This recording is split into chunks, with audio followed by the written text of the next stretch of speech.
Jack Miller kicked the cabin door open and came through with a Winchester in one hand and a dying newborn in the other. He hollered into the black Montana wind for a doctor who wasn't coming.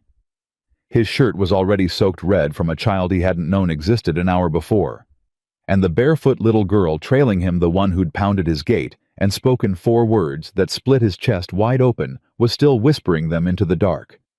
"Please, mister, save the baby. He won't cry no more." Jack Miller had sworn he was done saving folks.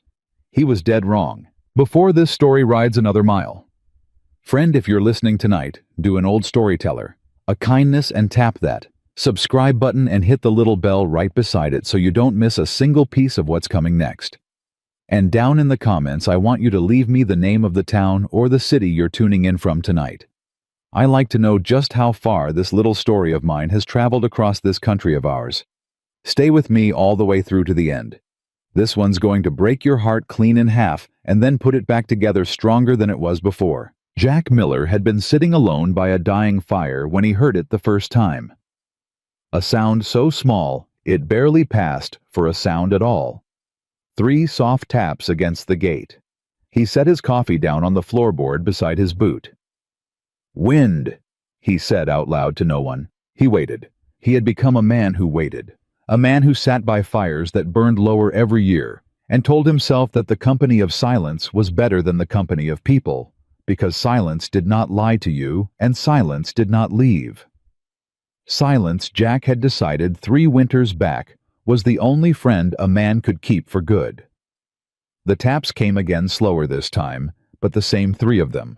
Not wind. Wind did not knock 3 times and wait. He reached for the Winchester on the wall without taking his eyes off the door. "Whoever you are out there," he called, "you got about 4 seconds to speak up before I come out there and find out for myself." Silence. Then a voice. A child's voice, thin as a thread in a hard wind. "Please, mister." Jack froze with his hand still on the rifle. "Please, my brother. He won't cry no more." Jack was out of the chair before the last word finished falling. He crossed the floor in 3 strides. He did not stop to reason with himself. He did not stop to think about the years he had spent swearing he would never open a door to another stranger in the night, not after what opening doors to strangers had once cost him. He threw the bar back and pulled the door wide. The little girl was so small he nearly looked past her. She stood no taller than his gun belt. Her feet were bare. Her hair was plastered flat against her skull, with ice that had already formed. Her arms were wrapped around a bundle of ragged wool, no bigger than a loaf of bread. She lifted her face up to him. Her lips were blue. "Please," she said again, "save the baby." Jack dropped to one knee. He did not say a word. He did not ask a single question. He reached both hands out and she gave the bundle over, and the weight of it in his hands was so light it made his stomach turn over. He pulled the wool back with one finger. The newborn's eyes were closed. His mouth was slightly open. His skin was the color of old milk. He was so still Jack could not tell if he was breathing at all. "Son of a—" Jack did not finish the word. "Come here, child. Come on. Inside. Now." The little girl did not move. She was staring at the baby in Jack's hands, like she was afraid to blink. "Hey." Jack's voice cracked, and he did not try to hide it. "Hey. Look at me. What's your name?" "Emily," she whispered. "Emily. All right. Emily, I need you to come inside with me right now. You hear, right now." Is he still?" "Come inside, Emily. Right now." He reached for her hand and she let him take it. Her fingers were so cold they felt like no fingers at all. He pulled her into the cabin and kicked the door shut behind them with the heel of his boot. He carried the baby to the hearth and dropped to his knees and laid the bundle down in front of the fire. "Emily. Emily, listen to me." "Yes, sir." "I need quilts. Every one you can find. They're in that chest right there against the wall. Can you do that for me?" "Yes, sir." "Go on then." She moved. Jack peeled the wool back with both hands. The baby's whole body fit inside his 2 palms. The cord was still attached. Somebody had tied it off with what looked like a strip torn from a woman's petticoat. Jack put his ear to the newborn's chest and held his own breath. A heartbeat, faint as a sparrow's. But there. Oh, thank God. Thank God Almighty. You're still in there, little man. You're still in there with us. Don't you go on me. Don't you dare. He tore his own shirt open down the front and pulled the baby against the bare skin of his chest, the way he had seen an Indian midwife do one time for a stillborn that had come back to life on her breast. He pulled a blanket Emily had dragged over across the both of them. Emily came back with another quilt dragging behind her. She stopped 3 feet short of the fire and stood there clutching the cloth in both little hands, watching him. "He ain't moving, mister. He's moving some. Come here." "I can't." "Why can't you?" "If I come close, he might stop." Jack looked up at her. He had seen grown men with that look on their face, men who had held a dying brother or a dying son, and were sure, plumb sure in the marrow of their bones, that the world was only holding its breath until they let their guard down. He had never seen that look on a 4-year-old child. "Emily, listen to me. Listen careful now. You brought this baby here. You brought him a long, long way, didn't you?" She nodded once. "Longer than you ever walked in your whole life, ain't that right?" She nodded again. "Then you already saved him once tonight. You hear me? You already did it, and I'm going to do the rest. But I need you to come sit right down by this fire before your own self turns blue, right now." She walked to the fire. She sat down where he pointed. She did not cry. She did not whimper. She watched the baby. Jack kept the newborn against his chest and reached behind him without looking for the kettle on the hearthstone. He poured a little warm water into a tin bowl and soaked a corner of a clean cloth and dabbed it against the baby's lips. "Come on," he whispered. "Come on, little man. Come on back to us." A sound. The smallest sound Jack had ever heard in his life. A wet, broken little hitch of breath. "There. There you go. There you go." "He breathed," Emily said. "He breathed. Is he gonna live?" "I don't know yet, honey, but he just did something mighty hard. That's a start." "Mama said he was gonna live. She said he was." Jack stopped dabbing. He did not look at her right away. "Emily, where's your mama?" The little girl did not answer. "Emily, where's your mama at, honey? She told me to go." "Where'd she tell you to go from?" "From under the tree." "What tree?" "The tree that fell on her leg." Jack closed his eyes for one long second. He opened them again. "How long ago, child? How long ago did she tell you to go?" Emily looked at the fire. She held up one small hand and tried to count on her fingers, and got confused and put her hand back down again. "A long time. It was still light when she told me. She said to find a house. She said to walk till I saw a light." "And you walked here?" "Yes, sir." "With the baby?" "Yes, sir." "How'd you know which way to come?" Mama pointed. Mama pointed which way? "That way." She raised her arm and pointed at the east wall of the cabin. Jack looked at the east wall. East of his cabin there was nothing but 6 miles of broken pine country down to the creek bed. A grown man on a horse in daylight could lose himself down in there for half a day and come out turned around. A 4-year-old child in the dark with a newborn in her arms should not have made it 100 feet. But she had made it to his gate. "Emily." His voice was different now, steadier. The old voice. The voice that had once worn a badge and asked questions of witnesses who did not want to answer. "Emily, I'm going to ask you one more thing. Your mama, is she breathing?" "She was breathing when I went. She was breathing slow." "How slow?" "Like she was sleeping." "But she was talking to you." "She was whispering." "Was there blood, Emily, near her?" The child did not answer for a moment. Then she nodded without looking up. "A lot." She nodded again. Her little shoulders had begun to shake, not with cold anymore, but with something else, and Jack reached out his free hand and put it on her back between her shoulder blades and left it there. "All right," he said. "All right then."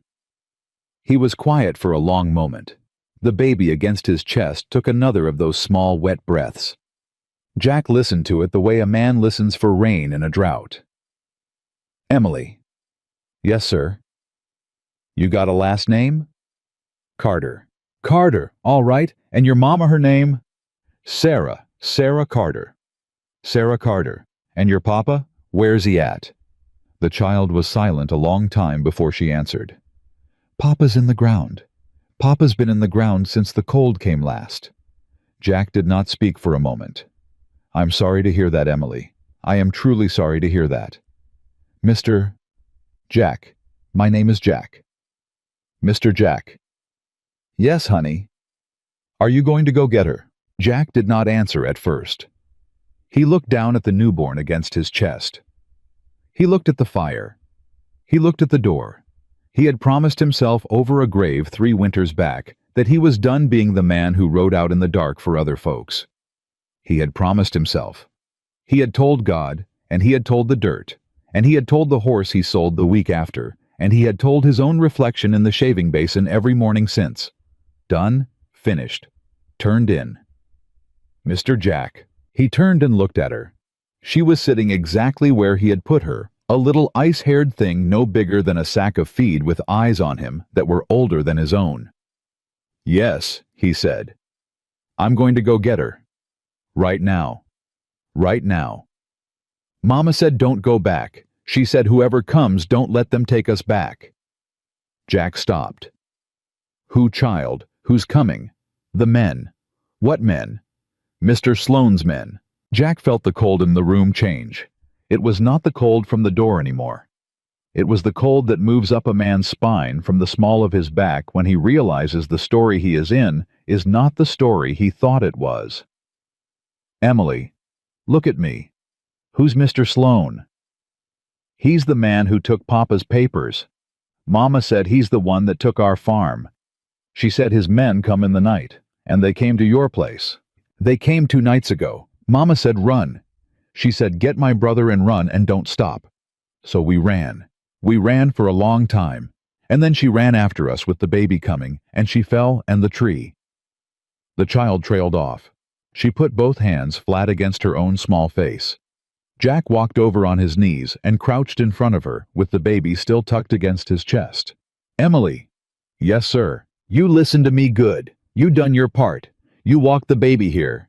Now I'm gonna go get your mama, but I gotta leave you here with him.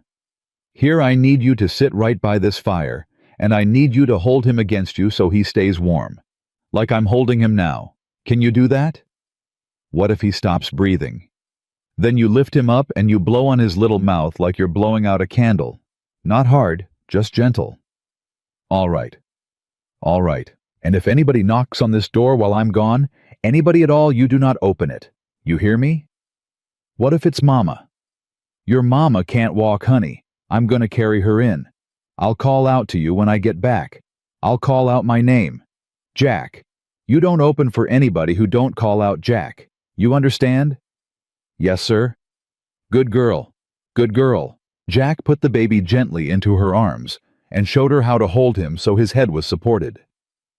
The child looked down at her brother and let out a breath so small it was almost not a breath. He's warmer, she whispered. Yes, he is. Mr. Jack. What is it, honey? Mama said someone would help us. She said God would send somebody. She said to just keep walking. Jack looked at her for a long moment. He did not trust himself to answer right away. Something was climbing up his throat that he had been paying 3 years of hard-earned solitude to keep buried. Your mama was right, he said finally. Now you stay put. He stood up. He pulled his heavy coat down off the peg by the door. He took the Winchester and a second revolver from the box under the bed, something he had not done in 3 years and had sworn never to do again. He slung a coil of rope over his shoulder and filled a canteen and put a flask of whiskey in his coat pocket, not for himself, but for the wound he already knew he was going to find when he reached her. He was almost at the door when it came, the sound from outside, a single far-off noise in the dark, the low rolling thud of horses. Not one horse, several. Jack went still. Emily's head came up from the baby. Mr. Jack. Hush, honey. He went to the window. He did not pull the curtain. He looked through the crack between the wood and the frame. Nothing but the dark. But the sound was there. 3 riders, maybe 4, still a good ways out, but coming. Coming slow. The way men come when they are reading the ground for tracks. Jack felt his hand close tight around the stock of the rifle. They tracked her, didn't they? He said low. Not to Emily, to himself. Who? Emily whispered from the hearth. Nobody. Nobody, honey. He turned from the window. He walked back to the fire and he crouched down in front of her one more time. Emily. Yes, sir. Change of plans. Yes, sir. I'm going to carry you and the baby with me, all 3 of us going together. Can you be brave one more time? Is Mama gone? Mama's not gone. Mama's waiting. But the men are closer than she is, and if I leave you here, they'll be at this door before I'm back. So we all 3 going. Hear me? Yes, sir. All right, up you come. He lifted her with one arm and she curled the baby against her, and he pulled his coat open wide and wrapped both of them inside of it against his chest, the way a man carries what matters most in weather that wants to kill. He took the rifle in his free hand. He blew out the lamp with one steady breath. At the door, he stopped. Emily. Yes, sir. I need you not to make a sound till I tell you. Not one sound, even if you're afraid. Especially if you're afraid. Yes, sir. Good girl. Jack Miller, who had sworn before the last grave he ever dug that he was done saving folks in this world, opened his own front door and stepped out into the black Montana wind, with another man's dying son against his heart, and another man's lost daughter in the curl of his arm, and a dead woman's last prayer ringing in his ears. He did not look back at the cabin once. He had no way of knowing that behind him under a broken pine in the hills he had just turned his face toward Sarah Carter was still breathing. Slow, very slow, but breathing. And he had no way of knowing, not yet, that the men closing in on the ranch from the west were not there for the woman, and they were not there for her children. They were there for him. The wind hit Jack full in the face the second he cleared the porch, and he bent his body to shield the 2 bundled children inside his coat. Hold tight, honey, he whispered down to Emily. Don't you make a peep. Yes, sir. He moved off the porch at a low run, keeping the cabin between himself and the sound of the horses to the west. The barn was 40 yards out, 40 yards of open ground in the dark. A man on a horse with good eyes could make him out halfway across if the clouds broke for the moon. The clouds did not break. Jack said a word under his breath that a church-going man would not have used and made the run in one long push. He hit the barn door with his shoulder and slipped inside. Mr. Jack. Shh, honey, shh. His bay mare came up to the rail with her ears forward. Jack had not saddled a horse in the dark for 3 years, but his hands remembered. He worked the cinch one-handed with Emily still against his chest, the baby silent between them. You still got him. He's still breathing, Mr. Jack. I can feel it on my neck. That's my girl. That's my good girl. Outside a horse nickered, close, closer than he'd figured. A man's voice drifted in through the barn slats. Miller. You in there, Miller?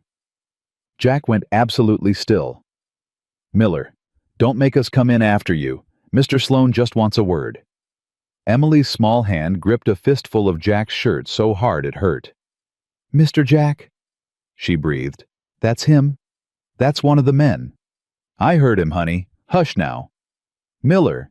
The voice again closer. Lights out in the cabin. You ain't asleep. Man like you don't sleep. Jack eased the Winchester off his shoulder. He laid it across the saddle.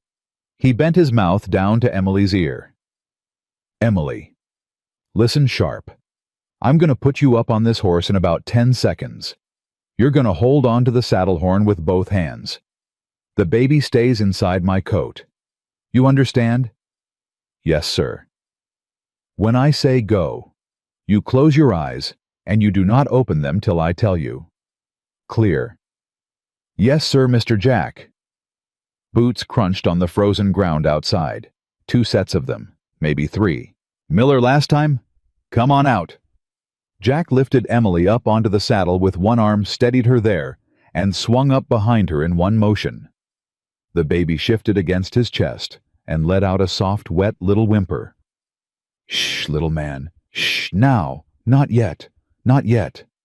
He reached down and pulled the bar off the barn door with the butt of the rifle. Emily, eyes shut. Now. Yes, sir. Jack kicked the mare hard. The barn door exploded outward, and the horse came out of it like a shot out of a gun. Jack heard a man shout, heard another man curse, heard the scrape of a pistol being pulled too late. He bent low over Emily and the baby, and he pointed the mare east, and he rode. Miller. Stop, Miller. A pistol cracked behind him. The ball whined off into the dark and hit nothing. Jack did not turn his head. Go, he said to the horse. Go, girl, go. Behind him shouting. The sound of boots running back to horses.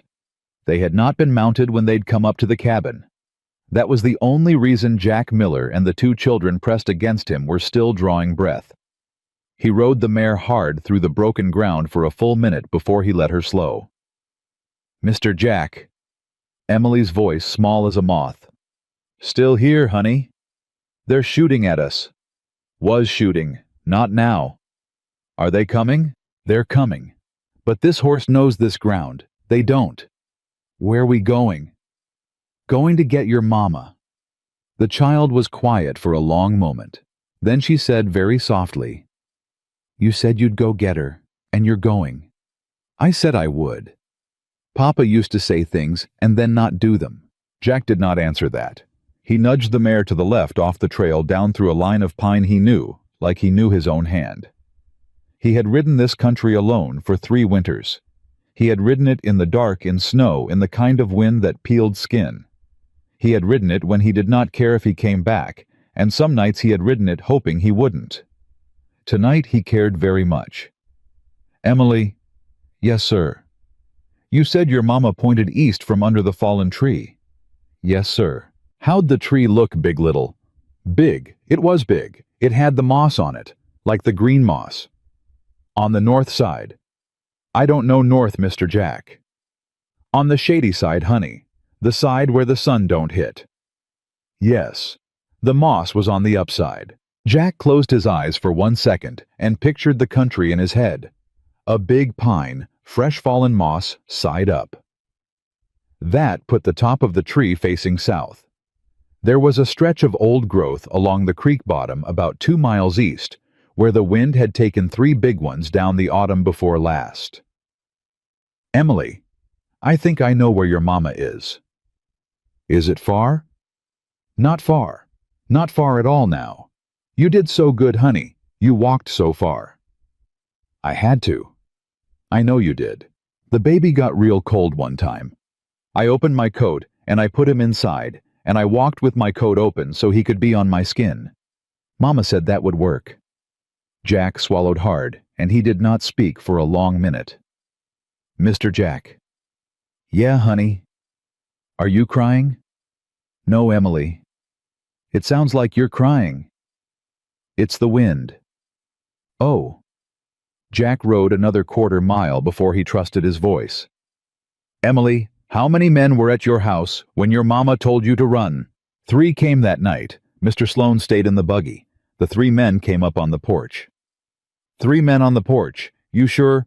Yes, sir. 1 had a hat with a feather. 1 had no beard. 1 was big like a bear. A man with a feather in his hat. Yes, sir. Jack's jaw tightened. He knew a man with a feather in his hat. A man named Del Harmon, who had ridden for the wrong side of the law in 3 counties and had ended up drawing pay from Victor Sloane when no honest outfit would have him. A year back, Jack had put Del Harmon's brother in the ground on a bad day outside of Helena. It was not a thing Jack Miller was proud of. It was a thing he had tried to forget. And now, apparently, it was a thing that had come back around in the dark on the heels of a dying baby and a barefoot child. The men at the cabin had not come for the Carters. They had come for him.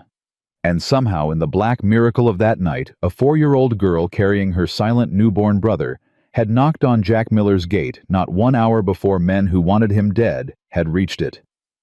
"Lord," Jack said very quietly. "Lord in heaven." "What, Mr. Jack?"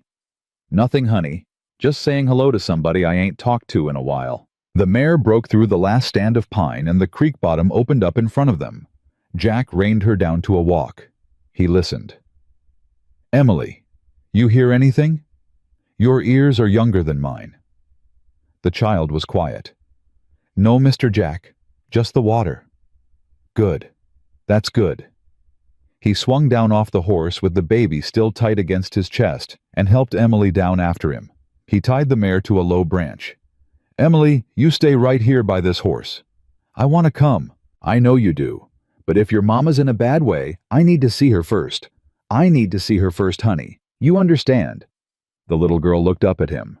Her face in the weak starlight was the face of a child who had already seen more than a child ought to. "Is she going to be alive?" "I don't know." "You ain't going to lie to me." "No, Emily, I ain't going to lie to you. Not ever."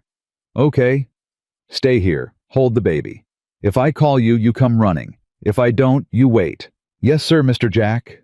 He set the baby into her arms one more time, and he went. He found the tree inside of 3 minutes. He found her inside of 4. Sarah Carter was lying on her side with her skirts pulled down around her legs, and a tangle of pine branch across her thigh, and her face turned up toward a sky she was not seeing. Her hair was matted. Her lips were gray. Her right hand was curled empty against her chest, the way a hand curls when it has been holding something that is no longer there. "Ma'am," Jack said. He dropped to his knees beside her.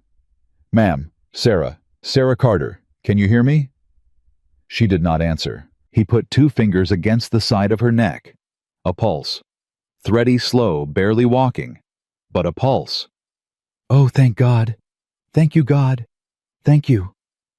He put his hand under the pine branch and lifted. It was not the whole tree pinning her the way Emily had made it sound.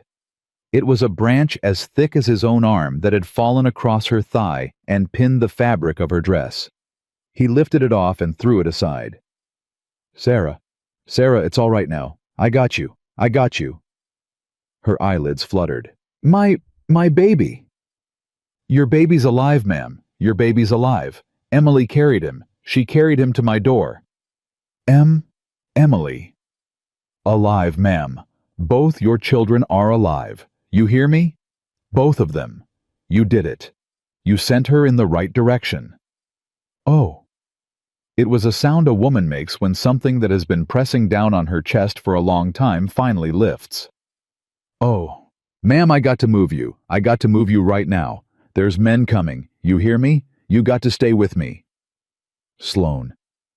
"Yes, ma'am. Sloan's men." They'll take her." "They will not take her.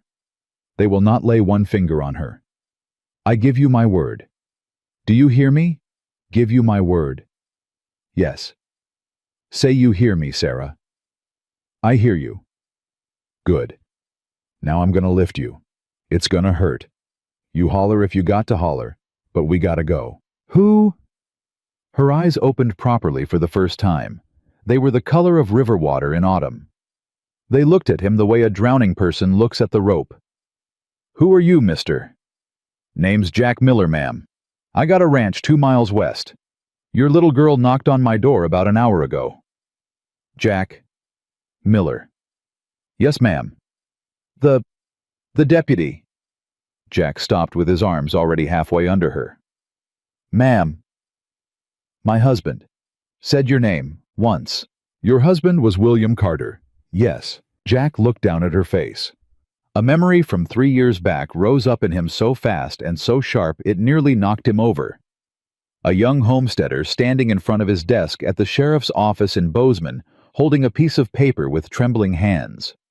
A man named William Carter trying to file a complaint against a land agent named Victor Sloan and Jack Miller.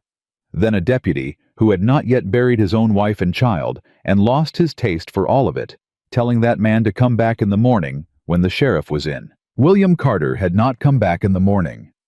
A month later, word came down that he had been found dead in his barn, and the paperwork he had been trying to file had never been filed because Jack Miller had gone off that same night to tend to his own sick family and had forgotten the whole business until it was too late to matter. Jack Miller had been carrying William Carter's ghost around with him for 3 years without ever saying his name out loud, and now William Carter's wife was lying half dead in his hands. "Ma'am," he said, and his voice broke like a green branch. "Ma'am, I knew your husband. I knew him. I'm so sorry, ma'am. I'm so awful sorry." "You came?" "Yes, ma'am. I came.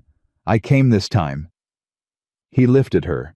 She cried out once, a small, choked cry, and then her head fell against his shoulder, and she said nothing more. He carried her back through the pines at a half-run, bent over her, whispering into the top of her hair. "Stay with me, Sarah Carter. Stay with me. You hear me?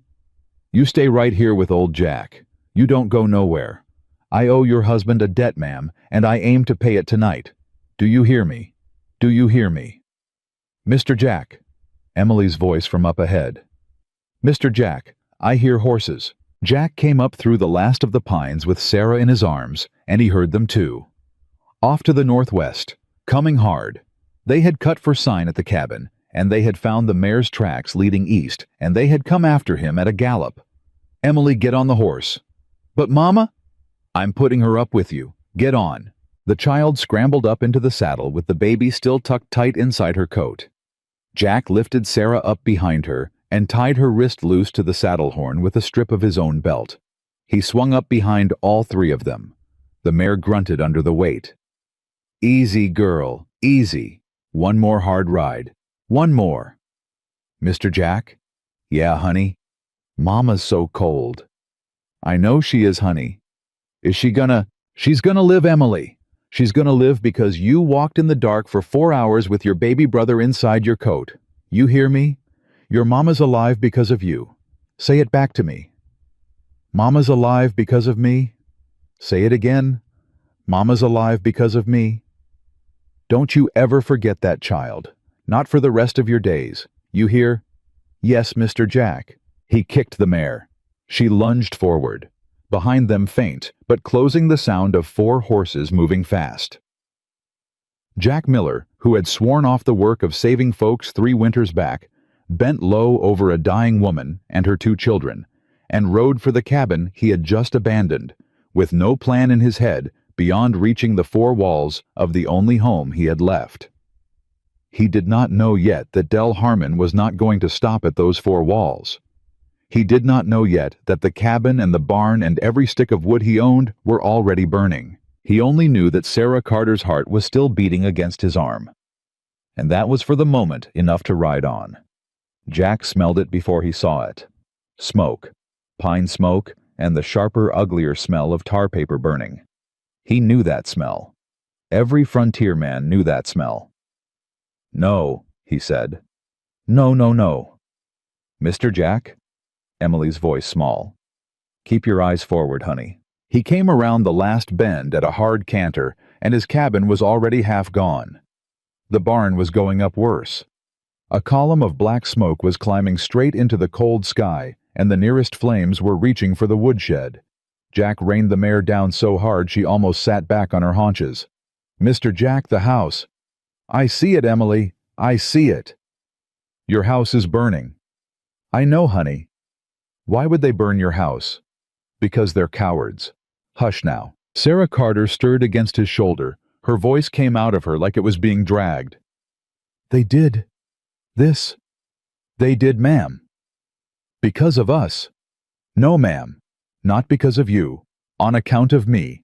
On account of a man I shot a year back outside of Helena.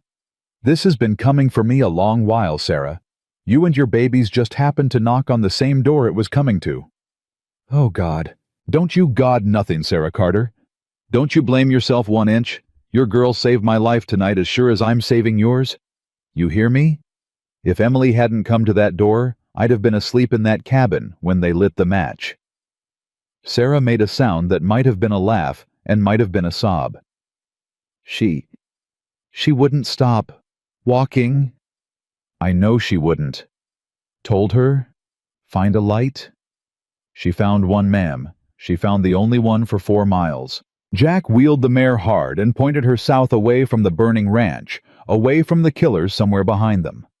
He had one play left. He did not love the play, but he had it. "Emily, how you holding up, honey?" "I'm cold, Mr. Jack." I know you are. Another hour, that's all. Just another hour." "Where are we going?" "We're going to see a woman named Mrs. Dalton. She lives down the South Fork. She's old and she's mean as a snake with a headache, and she will open her door to us because she owes me one from a long time back."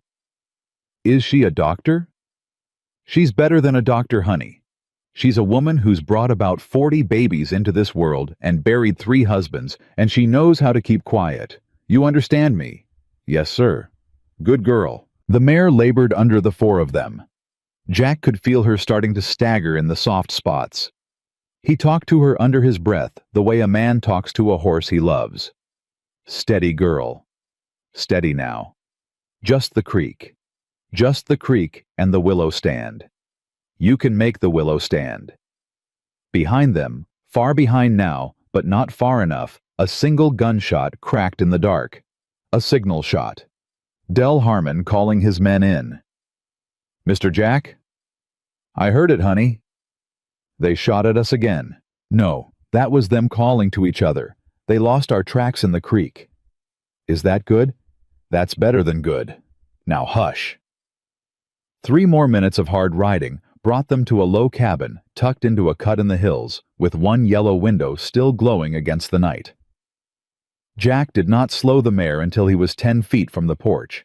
He swung down with Sarah still in his arms. "Martha!" He pounded on the door with the flat of his fist. "Martha Dalton, it's Jack Miller. Open up, Martha."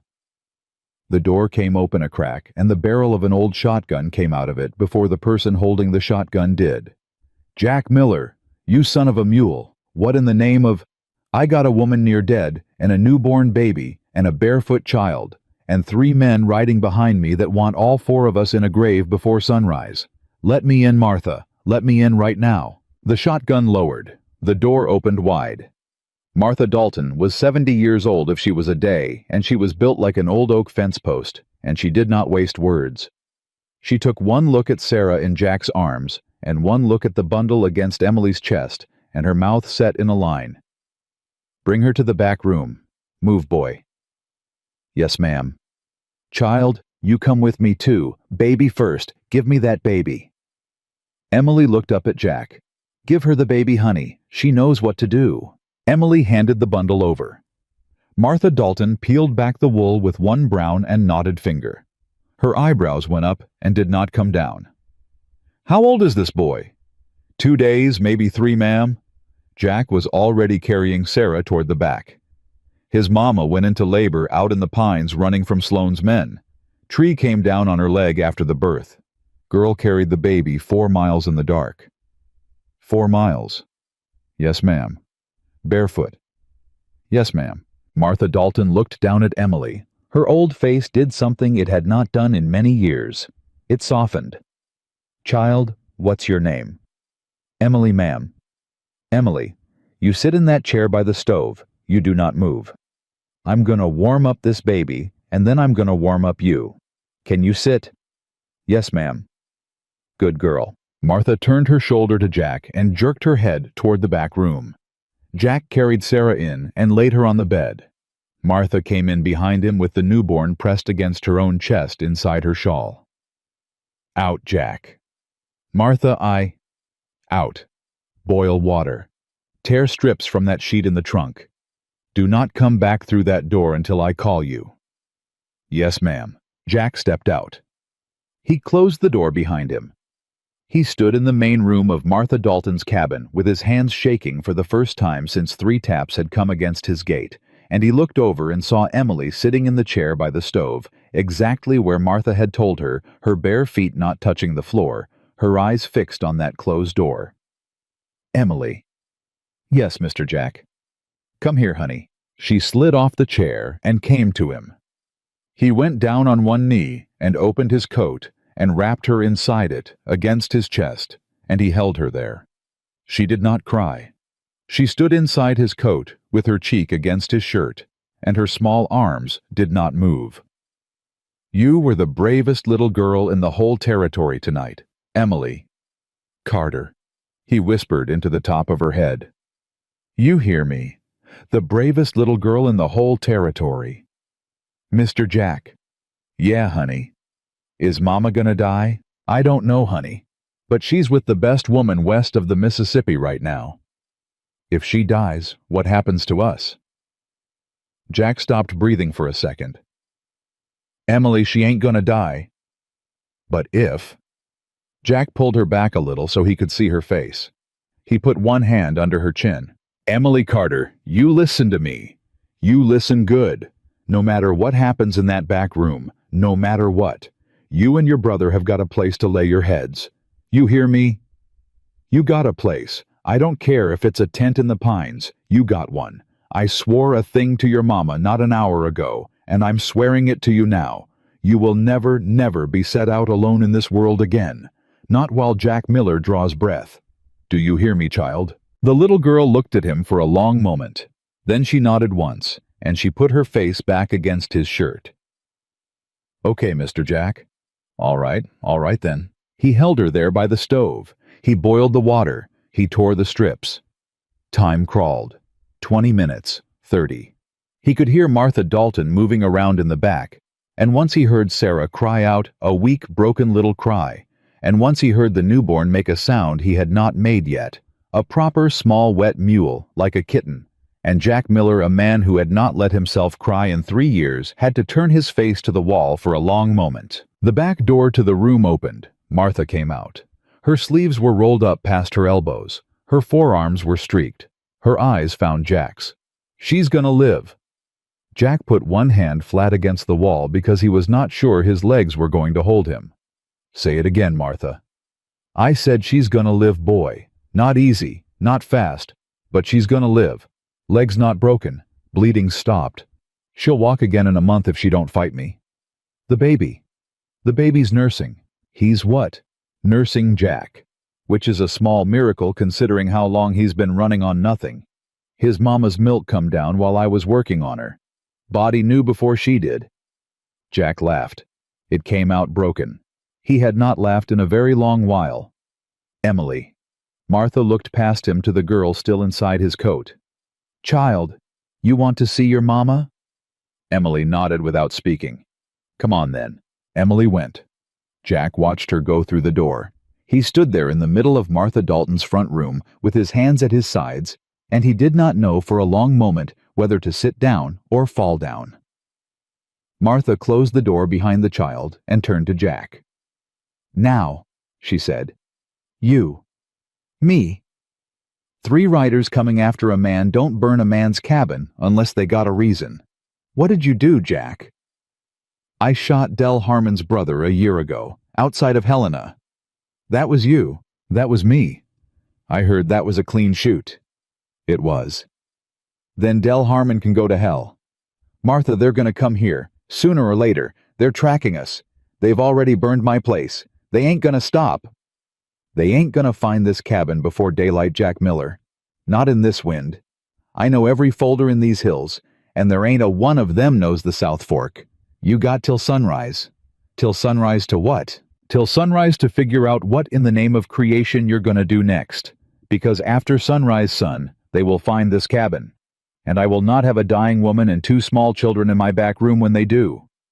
"No, ma'am. So you sit down at that table and you drink the coffee I'm about to pour you and you think hard. Because a burning cabin means Victor Sloan has decided to stop being careful. And a man like Sloan who stops being careful is a man who has decided there will be no witnesses. He wants the Carter land. He wants a great many things. The Carter land is only one of them." "Martha, why's he after them so hard? A widow with 2 little ones on 80 acres of hill country." Martha Dalton set a cup of black coffee in front of him. She sat down across the table. She looked at him for a long moment before she answered. "Jack, what do you know about William Carter?" "He was a homesteader. He came to me 3 years back trying to file a complaint on Sloan, and I told him come back in the morning and he never did." "That's what you know." "That's what I know." "I'm going to tell you something, Jack. William Carter found silver. Jack went still. What? On that 80 acres of hill country, last summer, a vein of it, not a big one, but a real one. He took an assay to a man in Bozeman 3 weeks before he died. Martha, how do you know this? Because the man in Bozeman was my nephew, and he told me the week after William Carter turned up dead in his own barn. And I've held that in my chest for near 3 years, Jack, because I figured telling anybody would get more folks killed. Jack put both hands flat on the table. Sarah knows. Of course Sarah knows. Does Sloan know? Sloan is the reason William Carter is dead, Jack. Of course he knows. Jack looked down at his hands. They were steady now. The shaking had stopped. The cold feeling in the bottom of his chest that had been creeping through him since he heard the first horse outside his cabin had turned into something else. Something older. Something he had not felt in 3 years. Martha? Yes, Jack. I'm going to need you to keep those 3 in that back room alive till I come back. You're going somewhere. I'm going to Bozeman. Jack, it's 40 miles. I know how far it is. On a blown horse. I'll take yours. You'll take the buckskin gelding. He's fresh. But Jack? Martha, a lawyer, your nephew Martha. He's still in Bozeman. He's still there. Thomas Ellery, 3rd floor above the bank. Thomas Ellery. You get word to him, Martha, any way you know. You tell him Jack Miller is coming with the story he's been waiting 3 years for. Jack, listen to me. Yes, ma'am. If you go to Bozeman and bring back a lawyer, and bring back a federal marshal, and bring back every honest man you can find, and Sloan gets here first, all 3 of those people in my back room die. You understand me, all 3? I understand. So you ride, boy. You ride like the devil's on your tail. Because he is. Jack stood up. He picked up his coat. He buckled his gun belt. Martha, there's one more thing. What? If I don't come back? If I don't make it back? Jack, if I don't, Martha, you promise me. You promise me those 3 stay together. Sarah, Emily, the baby, they stay together. You find them somebody. You hear me, Martha Dalton. 70 years old and hard as a fence post looked at Jack Miller for a long moment across her kitchen table. Her eyes were wet. I hear you, Jack. Promise me. I promise you. Good. He was almost at the door when the door to the back room opened. Emily came out. She stopped when she saw him with his coat on. Mr. Jack? Yeah, honey. You said you wouldn't leave us. Jack Miller crossed the floor in 4 long steps. He went down on one knee in front of her. Emily, listen to me. Yes, sir. I am not leaving you. I am going to get help for your mama. The kind of help that makes men like Mr. Sloan go away and never come back. I will be back before the sun goes down tomorrow. I give you my word. You keep giving your word, Mr. Jack. I know I do. And then you keep doing what you said. That's the idea, honey. The little girl looked at him.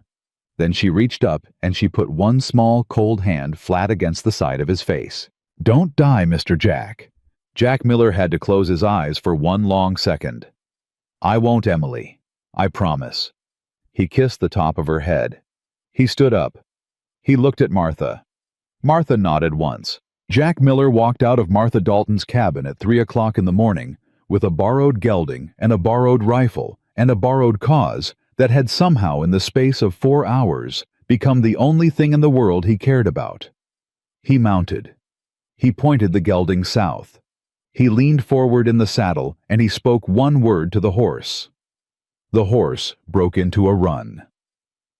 And Jack Miller rode into the last black hour before dawn, with 40 miles of hard country and 1 burning ranch and 3 killers and a corrupt man in a 3-piece suit between himself and the thing he had against his own will, against his own sworn word, against every hard promise he had made to a grave 3 winters back, come to love. The buckskin gelding was lathered to the chest when Jack Miller pulled him up in front of the bank on Bozeman's Main Street a little past 9 in the morning. Jack swung down, his legs nearly buckled. He had not eaten in 18 hours and had not slept in 30. Easy, boy, Easy. You done good. You done real good. He left the horse tied and took the stairs on the side of the bank building, 3 at a time. 3rd floor. Painted gold letters on a smoked glass door. Thomas Ellery, attorney at law. Jack pushed the door open without knocking. A thin man in shirt sleeves looked up from a desk covered in paper. He had Martha Dalton's mouth and Martha Dalton's eyes, and the first thing he said when he saw Jack was, "You're Miller." "I am. My aunt's boy rode in at 7 with a note pinned to his coat. He said you'd be an hour behind him. You're 2. Horse was slower than I hoped. Sit down. No time. Mr. Ellery. Sit down, Mr. Miller. I am not going to work fast if you are standing there looking like a corpse. Jack sat. Thomas Ellery poured a cup of coffee from a pot on the stove and put it in front of Jack without asking. Drink. Mr. Ellery, there is a woman and 2 children in your aunt's back room, and there are 3 killers burning their way across. I know, Mr. Miller. I read the note. Drink. Jack drank. The coffee was black and hot enough to take the skin off his tongue. He did not care. Now, Ellery said. He sat down behind his desk. He pulled a sheet of clean paper in front of him. He picked up a pen. Start at the knock on the gate. Leave nothing out. I want names. I want times. I want everything that little girl told you. Start. Jack started. He talked for 20 minutes. Ellery wrote the whole time without looking up. When Jack got to the part about the silver, Ellery's pen stopped moving for the first time. He lifted his eyes. You're sure? Your aunt's sure. That is a different thing. Your aunt said your assay was 3 years ago. She said William Carter turned up dead a month later. She said she held it in her chest because she didn't want more folks killed. Ellery set his pen down. He leaned back in his chair. He put both hands flat against his own face for a long moment. 3 years, he said through his palms. Mr. Ellery, 3 years I have been sitting in this office with a sealed envelope in that safe that I could not use because the only witness who could corroborate it was dead. 3 years. What's in the envelope? Ellery dropped his hands. The assay, Mr. Miller. The original assay. William Carter brought it to me himself. He signed it in my presence. 2 days before he died, he told me he was going to file a protest against Victor Sloan for contract fraud, and he asked me to hold the assay until he could come back for it with his wife as a second signatory. He never came back. And his wife, I was told by Sloan's own attorney, had died in childbirth the same week. So I held the envelope, and I held my tongue, because a lawyer without a living client is a lawyer with nothing. Jack leaned forward. Sarah Carter is not dead, Mr. Ellery. Sarah Carter is alive in your aunt's back room right now, and she is the second signatory you have been waiting for. Thomas Ellery stood up so fast his chair went over backward. Mr. Miller? Yes, sir. I am going to need you to ride back to my aunt's with a federal marshal and 4 men I trust, and I am going to need you to do it inside of 2 hours. Can that woman travel? She's got a leg that was near crushed last night. She's been bleeding. She can't sit a horse. Can she sit a wagon? With enough blankets and a slow driver, maybe. Then that is what we will give her. Mr. Ellery, there are 3 men out there hunting her, and behind those 3 men is a 4th man in a fine suit who owns the sheriff in 2 counties. Not this county, Mr. Miller. What? Not this county. The sheriff in Bozeman is a man named Ezra Wayne. He is my wife's cousin. He has been looking for a reason to put Victor Sloan in chains for 4 years. Today, you have given him that reason.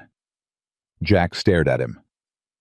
Mr. Ellery, Mr. Miller, are you telling me that for 3 years the only thing standing between Victor Sloan and a federal cell has been one living witness? I am telling you exactly that. Jack put his coffee cup down very carefully. Then let's ride. They were out of Bozeman inside of 40 minutes. Sheriff Ezra Wayne rode at the head of the column on a big gray stud. He was a square-shouldered man of 50 with a mustache gone to iron and a federal marshal's badge pinned under his coat. Beside him rode 2 deputies Jack had never met, but who did not ask questions, and behind them rode Thomas Ellery in a buggy with a locked strongbox on the seat, and behind the buggy rode Jack Miller on a fresh horse that was not his and that he did not much like, but that could run. They made the 40 miles back in 5 hours. Jack did not speak the whole way. He was thinking about 3 things. He was thinking about Sarah Carter's pulse under his fingers by the fallen pine. He was thinking about Emily's hand on the side of his face.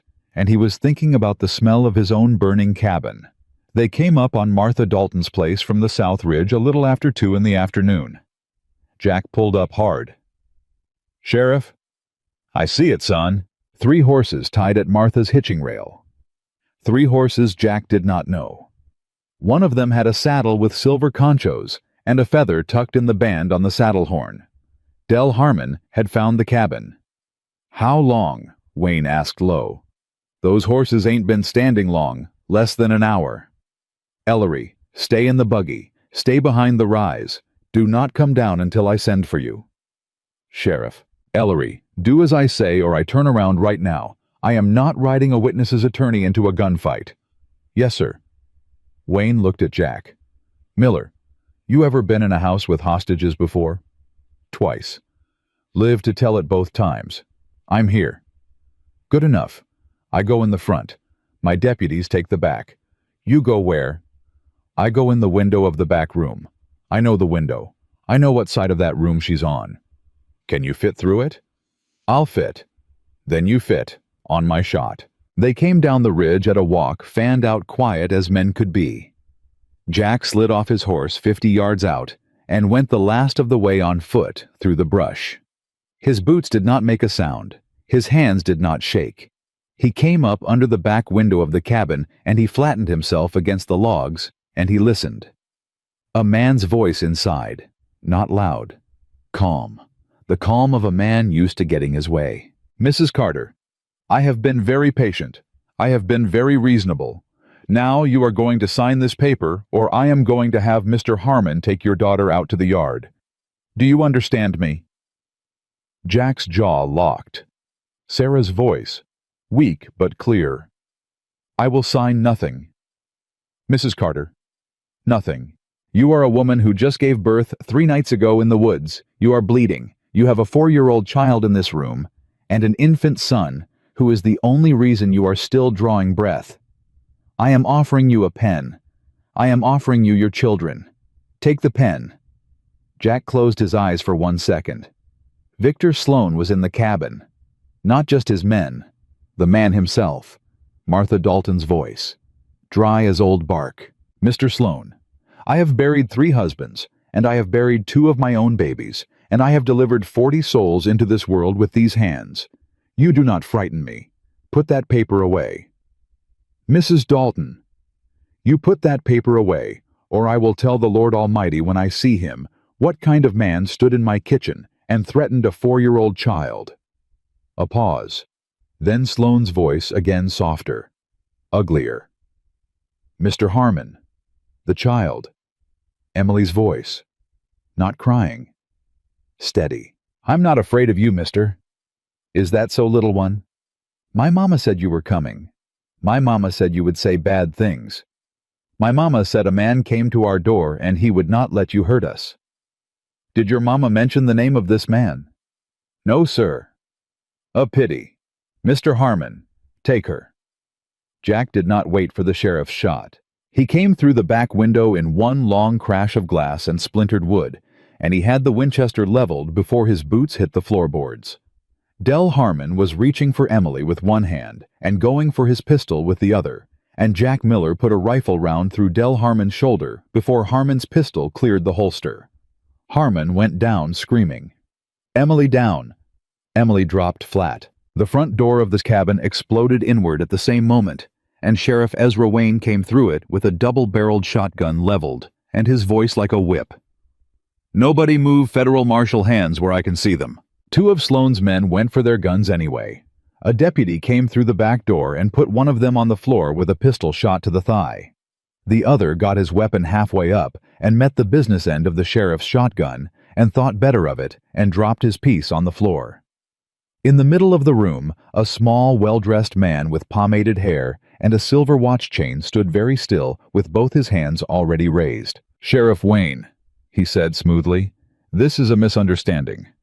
Victor Sloan, you are under arrest for contract fraud, jurisdictional abuse, attempted kidnapping of a minor, and I suspect by nightfall a good deal more. Sheriff, I have paperwork that will... Mr. Sloan, I have been waiting 3 years to say these next words to you, so you will kindly shut your mouth. My deputy will take your hands down one at a time and put them behind your back. If you twitch, he will shoot you, and I will write in my report that you resisted. Do we understand each other? Sloane's mouth opened and closed. He did not speak again. Jack was already moving. He stepped over Del Harmon without looking at him. He crossed the room to the bed where Sarah Carter lay propped up against 2 pillows, with one hand clutching the bedpost and the other clutching Emily's small shoulder. The baby was in a basket at the foot of the bed, asleep. Sarah looked up at Jack. Her eyes were full of water. You came back. I said I would, ma'am. You said a lot of things. Yes, ma'am, and I meant them all. She began to cry. Not loud. The quiet kind, the kind that comes out of a woman who has been holding something inside her for a very long time. Jack sat on the edge of the bed and he took her hand. Mrs. Carter. Sarah. Sarah. There is a lawyer outside in a buggy. His name is Thomas Ellery. He has an envelope your husband gave him 3 years ago. I am going to bring him in here in a minute. You do not have to stand up. You do not have to do anything but sign your name. My husband's envelope. Yes, ma'am. The assay. The silver. Everything. Sarah Carter closed her eyes. 2 tears came out from under the lids and went down into her hair. William, she whispered. William. He didn't leave you unprotected, Sarah. He laid a trap for them before he died. It just took 3 years for the right witness to live long enough to sign it. The right witness is me. The right witness is you. Emily, who had been standing pressed against her mother's side the whole time, looked up at Jack. Mr. Jack? Yeah, honey. You came back before the sun went down. I did, Emily. The sun's still up. Just barely, honey, just barely. You keep doing what you said. Jack looked at her for a long moment. Then he reached out, and he pulled the little girl against him, and he held her there, one arm around her and one hand still in Sarah Carter's, and for the first time in 3 winters, Jack Miller felt something in his chest that he had given up on feeling. It was not happiness. It was not even peace. It was something quieter than that, and heavier than that. It felt like a door that had been nailed shut for a long time, swinging back open on hinges he had forgotten he had. Out in the front room, Sheriff Wayne was reading Victor Sloan his charges in a slow, careful voice. Del Harmon was being dragged outside by a deputy with a rope around his good arm. Thomas Ellery was coming up the porch steps with the locked strongbox under his arm. Sarah Carter squeezed Jack's hand. Mr. Miller. Jack, ma'am. Jack. Yes, ma'am. When all of this is done. Yes, ma'am. When the papers are signed and the men are in cells and the silver is proven and everything is over. Yes, ma'am. What happens to us? Jack looked at her. He looked at Emily pressed against his side. He looked at the sleeping baby in the basket at the foot of the bed. He did not speak for a long moment. He did not know how to say the thing he wanted to say. He was not a man who had words for things like this. He had not had to find words for things like this in a very long time. Sarah. Yes, Jack. My ranch is burnt to the ground. I know it is. I got nothing left but 2 horses and a gun belt and a little bit of money in the bank in Bozeman. I know. But the land is still there. The land didn't burn. A man can build a cabin back up inside of a summer if he's got good neighbors and a reason. Sarah Carter looked at him. She did not speak. I have lived alone on that land for 3 years, Sarah. I have lived alone, and I have told myself that was what I wanted, and I have told myself that every morning for 3 years. I was wrong. Ma'am, I was wrong every single morning. I didn't know I was wrong until a little girl knocked on my gate last night.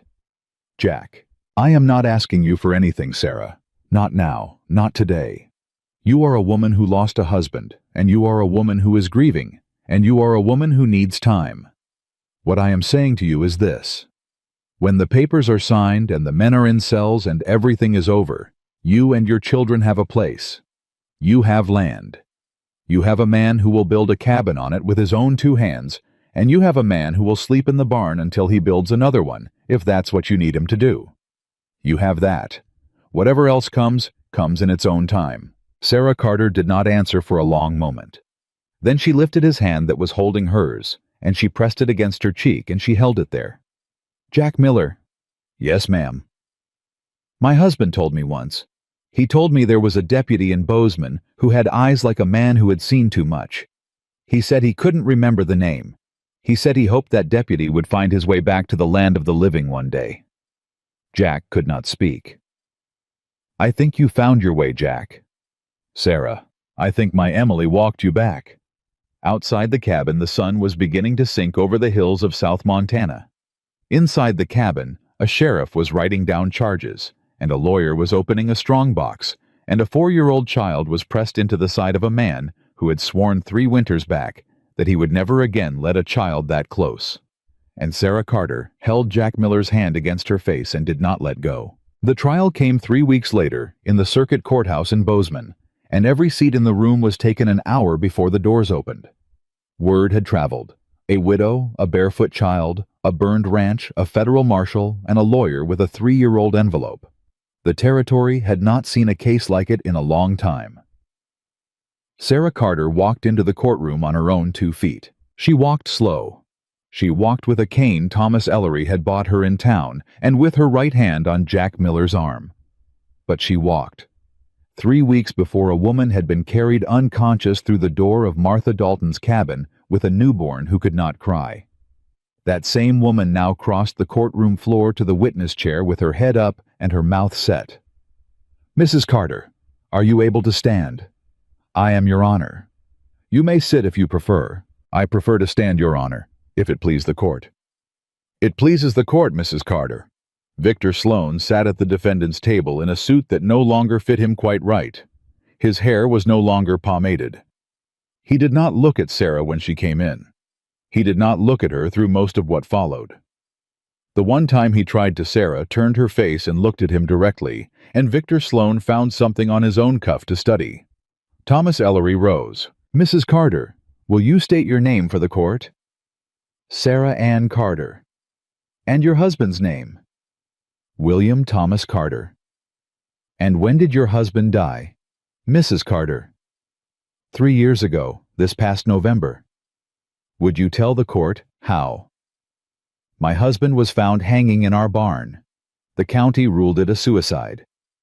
"My husband did not take his own life, Mr. Ellery. My husband was murdered by men in this man's employ." She did not raise her voice. She did not point. She did not need to. "Objection!" Sloan's attorney was already on his feet. "Overruled." The judge did not even look up. "Mr. Ellery, proceed." "Mrs. Carter, did your husband in the month before his death bring home an assay report?" "He did." "Would you describe what that assay showed?" "My husband had found silver on our land, a vein running under the north pasture. Not a large deposit, Mr. Ellery, but a real one, enough to change our lives." "And did you know, Mrs. Carter, that your husband had filed a protest against Mr. Sloan the week before he died?" "I knew." "And what was the basis of that protest?" "Mr. Sloan had come to our home twice in the month before. He offered to buy our land. My husband refused. The second time Mr. Sloan raised his offer, and when my husband refused a second time, Mr. Sloan showed him a paper. A paper that said my husband owed him a great deal of money. A paper my husband had never signed." "Never signed, Mrs. Carter. Never signed, Mr. Ellery. My husband was a careful man. He kept every paper he ever put his name to in a locked box in our kitchen. I have looked through that box 100 times. The paper Mr. Sloan showed my husband was not in it, because my husband never signed it." There was a sound in the courtroom that was not quite a gasp. It was the sound of 60 people realizing at the same time what they were hearing. Thomas Ellery walked slowly to the evidence table. He picked up an envelope. He held it up. "Your Honor, I would like to enter into evidence the original assay report filed by William Carter with my office 3 years ago, along with a handwriting expert's sworn statement comparing William Carter's genuine signature as it appears on that assay to the signature on the debt contract held by Mr. Sloan. The expert's finding is unequivocal. The signature on the debt contract is a forgery. The courtroom did not breathe. Sloan's attorney stood up again. He did not seem sure what to say. He sat back down. Mrs. Carter. Ellery turned back to her. One more question. Do you know a man by the name of Del Harmon? I do. In what capacity? He was the man who rode up to my house 3 nights after my son was born. He was the man who told me that Mr. Sloan was calling in the full debt and that I had 48 hours to vacate my land with my children, or I would be removed by force. And what did you do, Mrs. Carter? Sarah Carter paused. She looked down at her hands on the cane. She lifted her eyes again. I ran, Mr. Ellery. I ran with my 4-year-old daughter and my newborn son into the pines in the cold 3 nights out from a birth that had nearly killed me. I ran because a man who sends another man to threaten a woman with 2 babies at her breast is a man who will do worse if you stay. I ran until a tree came down on my leg. I gave my newborn son to my 4-year-old daughter. I told her to walk east until she saw a light, and I lay under that tree and I waited to die. The courtroom was silent. But you did not die, Mrs. Carter. I did not die, Mr. Ellery. My daughter found a light. She walked 4 miles in the snow barefoot, carrying her brother, and she found the one light for miles around, and she knocked on the door of a man who opened it. That is why I am standing in this courtroom today. Your Honor. Ellery turned to the judge. The prosecution would like to call Miss Emily Carter. A murmur rose. Sloan's attorney stood up fast. Your Honor, the child is 4 years old. She is not competent. The child, the judge said quietly, walked 4 miles in the snow carrying an infant. I believe the court can spare her 2 questions. Sit down, counselor. Emily Carter was lifted up onto the witness chair by Thomas Ellery himself. Her feet did not touch the floor. She wore a new blue dress Martha Dalton had sewn for her, and a pair of small leather shoes Jack Miller had bought her in town, and her hair was braided back in 2 neat plaits. She looked very small in the chair. She did not look afraid. Emily. Ellery crouched down beside her, so his face was level with hers. You remember what we talked about? Yes, sir. Just tell the man up there the truth. That's all you have to do. Yes, sir. The judge leaned forward. Miss Carter, do you know what the truth is? Yes, sir. The truth is when you say what happened. That is a very good answer, Miss Carter. Mr. Ellery, your witness. Emily, the night your mama told you to run. Yes, sir. Why did you keep walking? The little girl was quiet for a moment. She looked down at her own hands. She looked back up. Because nobody else was coming, sir. The courtroom did not move. Nobody was coming, Emily. No, sir. My papa was in the ground. My mama couldn't walk. My brother wasn't crying no more. So I had to walk because nobody else was coming. And did you find help? Yes, sir. I found Mr. Jack. Mr. Jack Miller. Yes, sir. And did Mr. Miller help you? Yes, sir. Mr. Jack did everything he said he would do, every single time. Ellery turned to the judge. He did not speak. He did not need to. Thank you, Miss Carter, the judge said. His voice was not quite steady. You may step down. Jack Miller lifted Emily off the chair and carried her back through the courtroom to where Sarah sat, and every person in every seat watched them walk, and when Jack sat down with Emily in his lap, Sarah took his hand and did not let go of it for the rest of the proceeding. The jury was out for 40 minutes. The foreman stood. On the charge of contract fraud, we find the defendant, Victor Sloan, guilty. On the charge of conspiracy to commit murder in the death of William Carter, we find the defendant guilty. On the charge of attempted kidnapping of a minor, we find the defendant guilty. On the charge of arson of property, we find the defendant guilty. On the charge... The list went on. Victor Sloan sat with his hands flat on the table and did not look up from them. When the foreman was done, The judge looked over his spectacles at Sloane and spoke in the dry, tired voice of a man who had waited a long time to say what he was about to say. "Mr. Sloane, you have spent a great deal of time in this territory believing that paper was stronger than people. You were wrong. You will spend the rest of your natural life in a federal penitentiary thinking about how wrong you were. The Carter land is restored to Mrs. Carter in full with all mineral rights. The debt contract is void. Your assets are forfeit and will be distributed among the families you have injured. This court is adjourned." The gavel came down. It was as if the whole room exhaled at once. Sarah Carter did not cry in the courtroom. She did not cry on the way out. She did not cry on the buggy ride home. She waited until they were 3 miles out of Bozeman, with Emily asleep against her side and the baby asleep in her arms, and Jack Miller driving the team in the quiet of late afternoon. And then she turned her face into Jack's shoulder, and she cried for her husband, for the first time in 3 years. She cried the way a woman cries, who has been carrying something for a very long time and has finally put it down. Jack did not say a word. He shifted the reins to one hand, and he put the other arm around her, and he held her while she cried, and he drove the team home one-handed with a widow weeping against his shoulder, and 2 children sleeping in the wagon bed, and he thought that he had never in his life been given a load this heavy or this precious. They buried William Carter properly that spring. Sarah had a stone cut for him in Bozeman, and Jack Miller rode it out to the little cemetery on the Carter land himself. Sarah stood beside the stone for a long time. Emily stood next to her.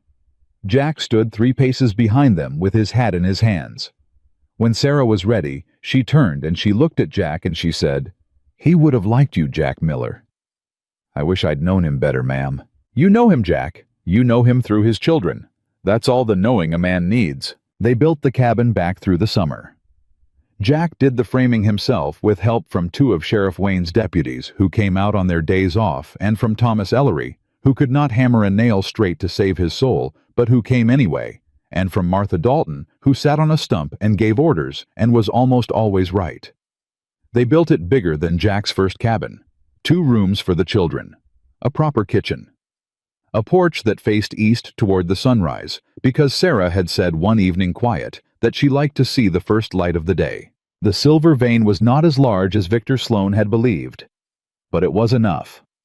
Sarah Carter sold the mineral rights to a legitimate mining concern and bought a proper herd of cattle and 2 good working horses and a milk cow and a piano for the front room, because her mother had played piano and she had always wanted her daughter to learn. In July, Sarah named the baby.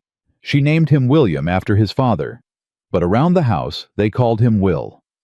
Will Carter grew into a fat, loud, red-headed boy who cried enough for 3 babies combined, which made Emily laugh every single time, because Emily remembered a night when he had not cried at all. On a warm evening in late August, Jack Miller sat on the new porch with Sarah Carter beside him and Emily in his lap, and Will asleep in a basket at their feet, and the sun was going down behind the hills, and the sky was the color of a peach.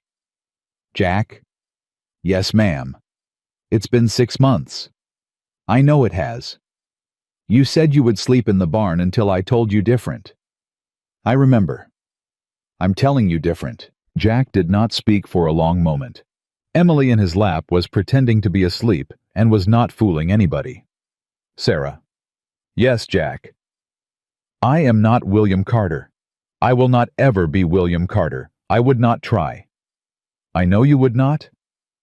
"I am a man who forgot a piece of paper 3 years ago and got a good man killed for it. I have carried that with me every day since. I do not know if there is a version of me that deserves to sit on this porch with you and these babies." Sarah Carter turned her face to him.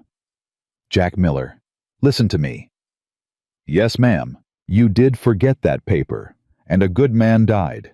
And that is a thing you will carry, and I will not tell you to put it down, because some things a person doesn't put down. But you did not stay the man who forgot. You became the man who opened the door. You became the man who went out into the dark for a woman he didn't know. You became the man who rode 40 miles on a blown horse for 2 babies that weren't yours. You became the man who came through a window with a rifle when my little girl was about to be taken from me. You are not the man who forgot Jack. You are the man who remembered at the cost of everything you owned. And I will sit on this porch with that man for as long as he wants to sit on it with me." Emily, who was not asleep at all, opened one eye. "Mr. Jack?" "Yes, honey." "Are you going to marry Mama?" Sarah laughed. It was a small, surprised laugh, the first real laugh Jack had heard out of her. Emily: "Well, Mama, you just said." "I did, Emily. I suppose I did." Jack Miller looked down at the little girl in his lap. He looked at the woman beside him. He looked at the baby in the basket. He looked out at the land that was coming back green after a bad winter, and at the cabin they had all built together, and at the hills beyond that, where Sarah had once lain dying under a fallen pine. "Emily Carter." "Yes, sir." "I believe I am." "When?" "Soon, honey." "Before the snow." "Before the snow." "Good." She closed her eyes, and this time, she really did sleep. Jack put his hand on top of her head. Sarah laid her head against his shoulder. Will Carter made a small snoring sound from his basket. Far off to the west, a coyote sang one long note and stopped. Jack Miller sat on his porch with his whole heart gathered in one small piece of ground, and he thought about the night 3 winters back when he had sworn over a grave that he was done. He thought about the little girl who had knocked on his gate and said 4 words that had undone every promise he had made. He thought about a man named William Carter who had walked into his office with a piece of paper and whom he had sent away and who had died for it.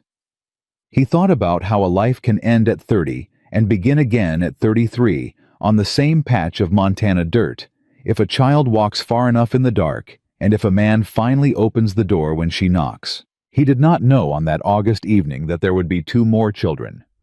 A girl named Martha for the old woman who had saved them, and a boy named Thomas for the lawyer who had waited.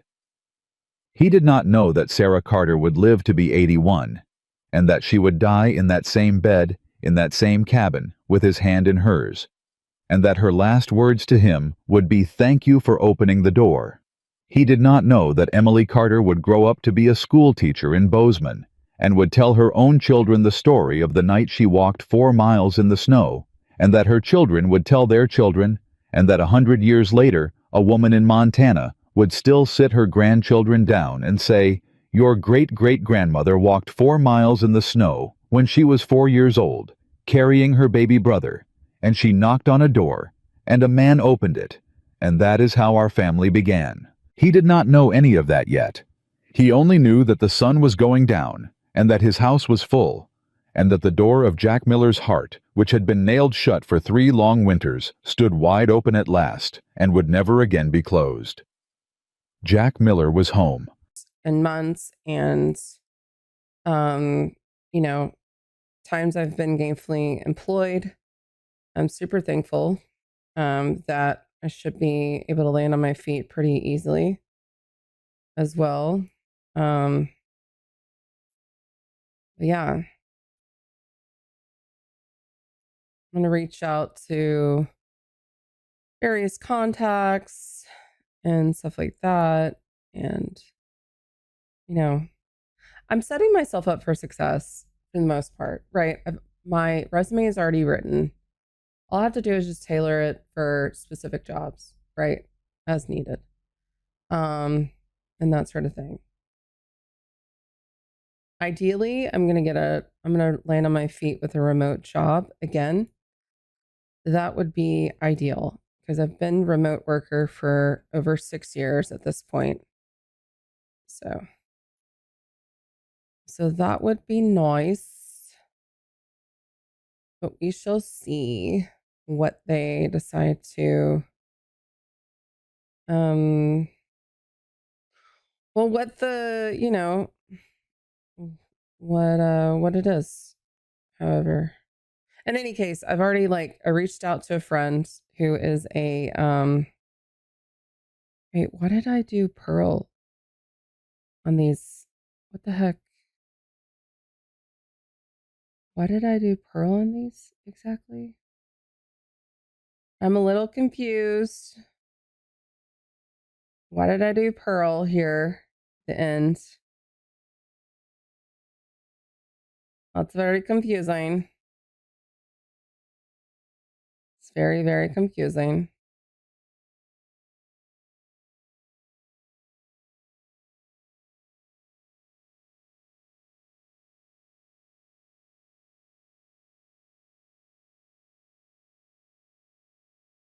Oh, come on now.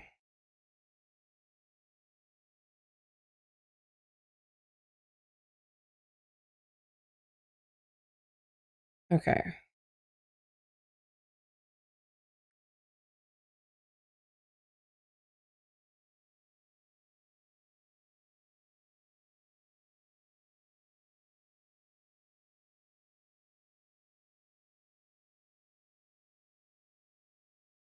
Okay.